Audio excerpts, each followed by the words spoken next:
Greetings and welcome to this week's episode of UC Weekly News. I'm your host, David Nanto, and we're going to do something a little bit different this week. I normally do product reviews for our subscribers in a very specific and thematic way. I'll open them up on the TalkingPointz test bench, show you an unboxing, show you how things are packed, do a test recording with it, see what things are. I'll do a thorough review. So when I was asked to do a review of the new Huddly C1 camera, which is this baby right here, it's not so much a video bar as it is a video box, very sturdy, lots of cool things on it. I said, sure, I'd be happy to do it. It's a wonderful new product. I'd like to see how it works in the test bench and in my mock conference room. And they said, we'll ship it right over to you. And it came in a box with wrapping paper and twine and duct tape and other things on it. Clearly, the product that came to me came right from a trade show, which I appreciate because I did want to get my hands on it and test it and see what it was like. So I'm going to do some preliminary testing now, show you what it looked like. Obviously, it's not a fair unboxing, and it's really not a fair test because I'm not showing you what the production model of the unit is. We're going to come back and do that in a few weeks as soon as they have it ready. But for now, let me give you a sneak peek and a little bit of a view into the test of how it works. There we go. This is the Huddly C1. That's a camera. Those are speakers. And this is radiators for the audio. And then if I hold this way, if you can see the connection panel back there, you can see that's where all of the connectors are, where it goes in. This is a USB bar, but it also takes external cameras via IP connection. So a lot of very good features. Let me put it aside temporarily. Okay, so now you should be seeing the output of the Huddly C1 in this meeting. Let me mute the audio that I'm on with, and we can kind of work it out.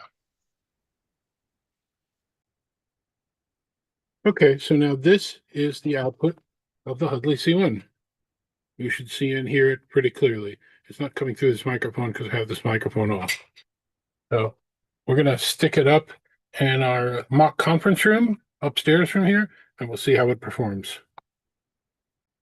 So this is the Huddly C1 in my mock conference room, about 6 feet away from me in medium light conditions. It's not very bright, but it's not very dark. This is the kind of picture it's making. This is how it frames it automatically. If I switch it over using the manual framing control in their app, which I will do in a moment, that's the wide shot. That's how it looks. I'm obviously zoomed in a little too tight with this little light situation. So this is about 6.5 feet away. So I would say probably about 4 feet, 5 feet is the sweet spot for this. But then again, it works with the crew, which I don't have the other cameras here, where you'd be able to do better cameras on it. Go back to the group framing. Takes the wide shot for a second, and once it understands that I'm talking and the AI inside figures it out, it creates the optimal shot of me that it wants to do. What's interesting and what I do need to point out is the same single USB-C cable that's going from the device to my computer is allowing me to run the Huddly C1 application so that I can do group framing and manual framing and make all the changes that are required. That's different from some of the other bars that I've tested where you need to separately make an IP connection in order to control it. Well, that's the preliminary testing. We're going to wait until we get a production model and the new software, and then we'll do a full test of the device.